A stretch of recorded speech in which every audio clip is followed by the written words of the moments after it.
여러분, 오늘 아침 눈을 떴더니 세상이 바뀌어 있었습니다. 미국이 이란의 수도 테헤란에 폭탄을 떨어뜨렸습니다. 전쟁이 시작된 겁니다. 뉴스에서는 핵무기 때문이라고 합니다. 맞습니다. 그것도 이유입니다. 근데 그게 다가 아닙니다. 이 폭탄 한 방을 끝까지 파고 들어가 보면 트럼프가 챙기는 게 한두 가지가 아닙니다. 무기 장사, 선거 표심, 관세 대신 뜯어낼 안보 분담금. 그리고 그 청구서의 마지막 장은 놀랍게도 여러분의 지갑 앞에서 끝납니다. 호르무즈 해협이 막히면 기름값이 2배가 됩니다. 기름값이 2배가 되면 택배비, 전기료, 마트 장바구니 가격이 전부 오릅니다. 내 월급은 그대로인데 세상 모든 물가가 조용히 전쟁 세금을 붙여서 청구되는 겁니다. 오늘 이 영상 하나면 중동에서 지금 무슨 일이 벌어지고 있는지, 그리고 그게 왜 여러분 통장과 연결되어 있는지 완벽하게 이해하실 수 있습니다. 돈의 흐름을 쫓다 보면 복잡한 전쟁도 결국 하나의 거대한 경제 드라마임을 알게 됩니다. 이런 이야기 좋아하시는 분들, 구독 한번 눌러두시면 앞으로도 계속 받아보실 수 있습니다.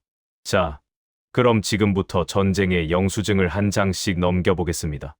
2026년 2월 28일 새벽, 미국과 이스라엘의 전투기가 테헤란을 비롯한 이란의 5개의 도시를 동시에 타격했습니다. 이스라엘 국방장관은 이것을 예방적 공격이라 불렀습니다. 상대가 먼저 손을 뻗기 전에 내가 먼저 부러뜨린다는 논리죠. 그런데 여기서 딱 한 가지가 이상합니다. 같은 편인 미국과 이스라엘이 노린 표적이 달랐다는 겁니다. 이스라엘의 미사일은 이란 지도부의 목을 겨냥했고, 미국의 폭탄은 핵시설이라는 명분에 집중했습니다. 겉으로 보면 완벽한 공조입니다. 하지만 두 나라의 계산기에 찍힌 숫자는 처음부터 달랐습니다. 이스라엘은 이 공격으로 정치적 숙적을 제거하길 원했습니다. 미국은 달랐습니다. 핵시설 파괴가 진짜 목적이었다면 왜 공습 이틀 전 제네바에서 의문의 비밀 회동이 있었을까요? 평화를 원하는 나라가 폭탄을 먼저 투하하지는 않습니다. 중요한 건 이겁니다. 지금 이란에 떨어진 폭탄은 단순히 건물을 무너뜨리는 게 아닙니다. 여러분이 내일 아침 주유소에서 결제할 금액, 마트 계산대에서 마주칠 영수증 숫자를 바꾸고 있습니다.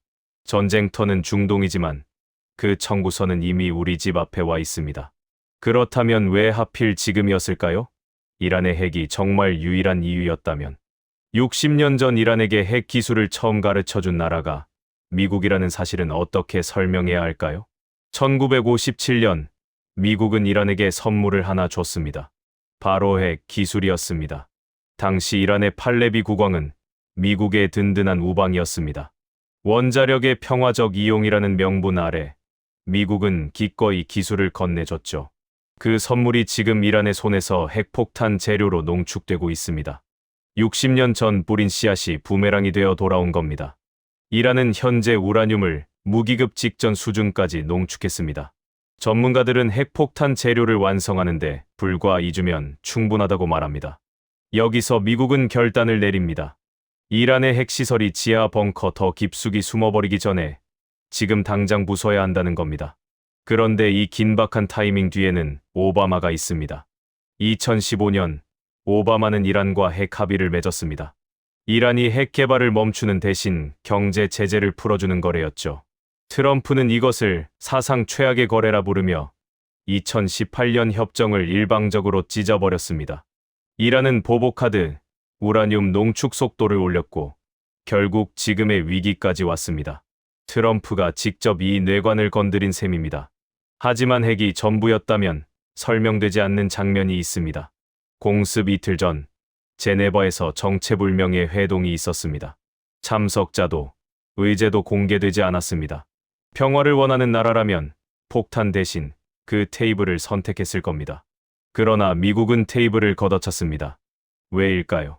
그 답은 핵시설이 아니라 백악관 안에 있었습니다.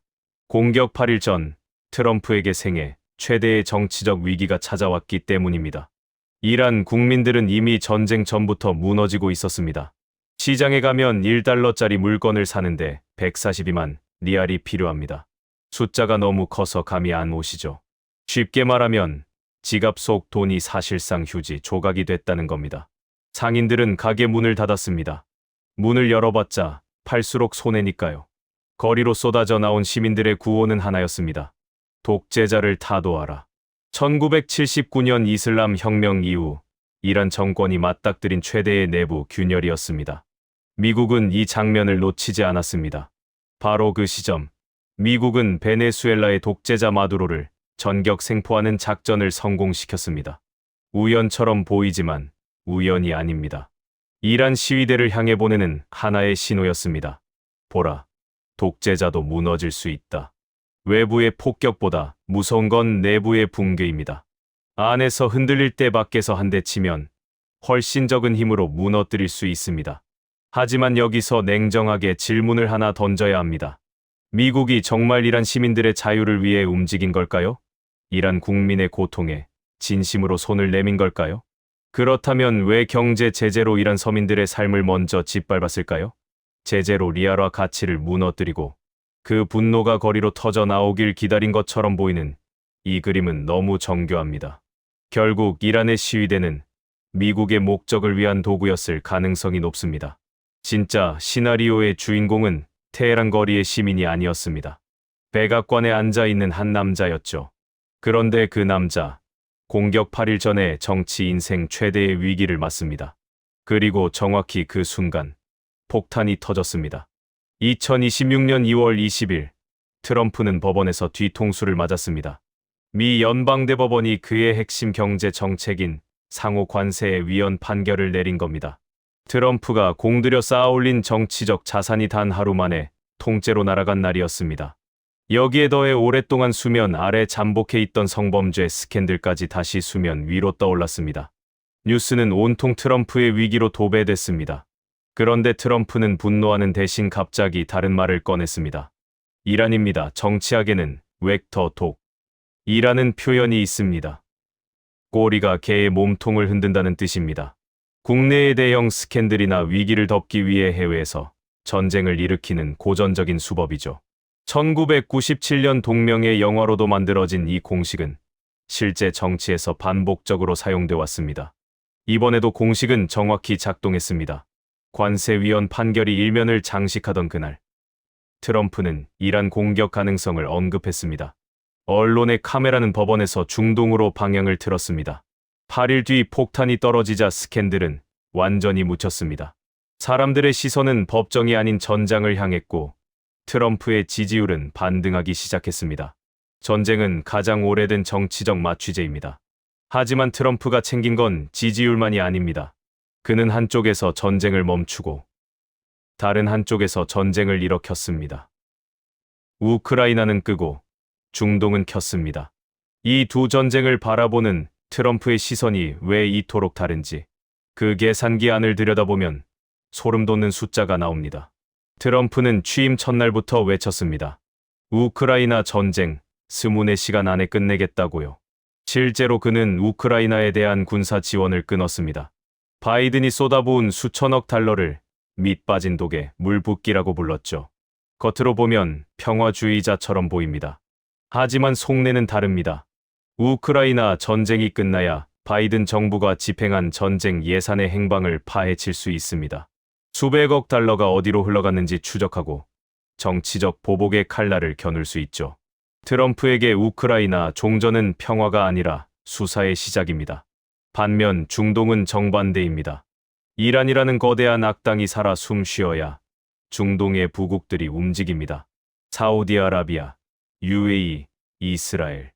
이들은 이란의 위협이 커질수록 미국산 무기를 사러 줄을 섭니다. 전쟁이 끝나버리면 이 줄이 사라집니다. 트럼프에게 중동의 긴장은 없애야 할 위기가 아니라 유지해야 할 수익 구조입니다. 여기서 한 가지 숫자를 보겠습니다. 트럼프 1기 재임 시절 사우디아라비아와 맺은 무기 계약 규모는 단일 계약 기준 역대 최대였습니다. 1100억 달러. 우리 돈으로 150조 원이 넘는 숫자입니다. 이란의 미사일이 날아다니는 한 이 계약서는 계속 새로 쓰입니다. 트럼프에게 전쟁은 끝내야 할 재앙이 아닙니다. 상황에 따라 껐다 켰다 하는 수익 창출 스위치입니다. 그리고 이 스위치가 켜지는 순간 가장 먼저 바빠지는 곳이 있습니다. 미국의 공장들입니다. 그것도 아무 공장이 아닙니다. 트럼프의 재선을 결정지은 바로 그 지역의 공장들이죠. 중동의 화염이 미국 노동자의 월급 봉투와 연결되는 이 잔인한 구조. 지금부터 그 영수증을 직접 확인해 보겠습니다. 중동에서 긴장이 고조될 때마다 어김없이 돌아가기 시작하는 공장들이 있습니다. 펜실베이니아, 미시건, 오하이오, 나치근 지명들이죠. 미국 대선에서 승패를 가르는 경합주들입니다. 그리고 동시에 미국 최대 방산업체들의 생산기지가 밀집한 곳이기도 합니다. 록히드 마틴, 레이시온, 보잉. 이란의 위협이 커질수록 사우디와 UAE의 주문서가 날아들고 그 주문서는 곧장 이 공장들의 가동률을 높입니다. 공장이 돌아가면 노동자들의 월급이 나옵니다. 월급을 받은 노동자들은 트럼프에게 표를 줍니다. 전쟁의 공포가 일자리가 되고 그 일자리가 표가 되는 구조입니다. 여기서 끝이 아닙니다. 대법원이 막아버린 관세 수입, 그 빈자리를 채울 카드가 하나 더 있습니다. 바로 안보 분담금입니다. 이란의 위협이 클수록 미국의 군사적 보호가 절실해지고 트럼프는 그 보호의 값을 청구합니다. 사우디, UAE, 한국, 일본, 미국의 해구산 아래에 있는 나라들은 이 청구서를 거절하기 어렵습니다. 관세로 못 거둔 돈을 안보라는 이름으로 걷어가는 겁니다. 이란의 미사일이 날아다닐수록 미국의 금고는 채워집니다. 그런데 이 영수증은 미국 안에서만 발행되지 않습니다. 이미 여러분의 집 앞까지 배달되었습니다. 한국은 에너지의 72%를 중동에서 가져옵니다. 그 기름이 지나는 길은 단 하나입니다. 폭 33km의 좁은 바닷길, 호르무즈 해협입니다. 이란이 이 길목을 막는 순간 여러분의 주유소 가격표 숫자가 바뀌기 시작합니다. 지도를 한번 펼쳐보겠습니다. 페르시아만과 오만만 사이 폭 33km의 좁은 바닷길이 있습니다. 서울 강남구 한변과 비슷한 너비입니다. 이 작은 길목 하나로 전 세계 원유 수송량의 20%가 지나갑니다. 한국이 수입하는 원유의 72%가 바로 이 길을 통해 들어옵니다. 이란은 이 해협의 북쪽 해안선을 통째로 쥐고 있습니다. 화가 나면 언제든 이 길목을 틀어막을 수 있는 위치에 있죠. 실제로 이란은 이미 한번 경고를 날린 적이 있습니다. 2019년 이란 혁명 수비대는 이 해협에서 유조선을 납포했습니다. 그날 유가는 하루 만에 4% 급등했습니다. 로켓 한 발도 쏘지 않았는데 말이죠. 지금처럼 실제 공습이 오간 상황이라면 어떨까요? JP모건은 유가가 배럴당 $30까지 치솟을 수 있다고 경고합니다. 지금 유가의 2배에 가까운 숫자입니다. 기름값이 오르면 단순히 주유소 가격표만 바뀌는 게 아닙니다. 택배 기사님의 배송비가 오릅니다. 그 비용은 여러분의 쇼핑 고지서에 얹힙니다. 마트에서 파는 채소도, 고기도, 과자도 전부 트럭으로 운반됩니다. 운반비가 오르면 진열대 가격표가 바뀝니다. 전기료도 마찬가지입니다. 발전소 연료비가 오르면 그 청구서는 고스란히 여러분의 관리비 고지서로 날아옵니다. 내 월급은 그대로인데 세상 모든 물가가 조용히 전쟁 세금을 붙여서 청구되는 겁니다. 설마 내 지갑이 미국 대통령의 선거, 전략에 저당 잡혀 있었다는 사실, 지금까지 한 번이라도 생각해 보신 적 있으셨나요? 이 모든 계산서의 시작점으로 다시 돌아가 보겠습니다. 핵이라는 명분, 타이밍이라는 전략, 시위라는 기회, 그리고 트럼프의 계산기. 이 네 가지가 완벽하게 맞물린 순간 폭탄이 터졌습니다. 세상에 우연히 떨어지는 폭탄은 없습니다.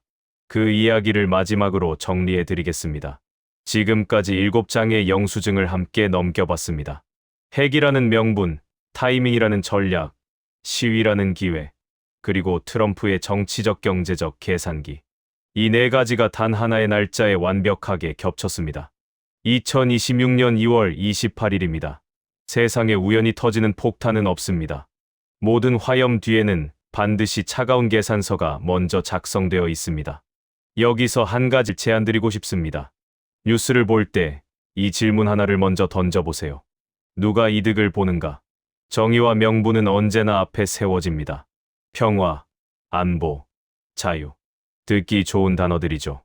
하지만 그 단어들의 뒤편을 보면 반드시 돈의 흐름이 있습니다.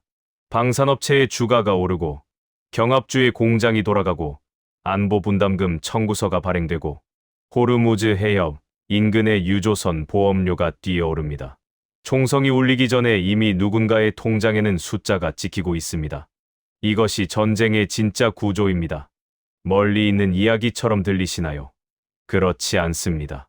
테헤란에 떨어진 폭탄은 호르무즈 해협을 건너 여러분의 주유소로, 마트 계산대로, 관리비 고지서로 조용히 스며들고 있습니다. 중동의 전쟁은 지구 반대편 남의 나라 이야기가 아닙니다. 여러분의 통장과 하나의 선으로 연결된 거대한 경제 드라마입니다. 이제 여러분 앞에 두 가지 선택지가 있습니다. 뉴스가 보여주는 표면만 보는 관객으로 남을 것인가? 아니면 화염 뒤의 계산서를 읽어내는 분석가가 될 것인가? 오늘 이 영수증 한 장이 여러분의 시선을 조금이라도 바꿔놓았다면 그것으로 충분합니다. 돈의 흐름을 쫓는 눈을 가진 사람은 흔들리지 않습니다. 세상이 아무리 시끄러워도 자신의 자산을 지키는 판단을 내릴 수 있습니다. 오늘 분석이 여러분의 통장을 지키는 통찰이 되었길 바랍니다. 이 잔혹한 경제 드라마의 다음 장이 궁금하시다면 구독과 좋아요로 응원해주세요. 다음 영상에서 더 날카로운 분석으로 찾아뵙겠습니다.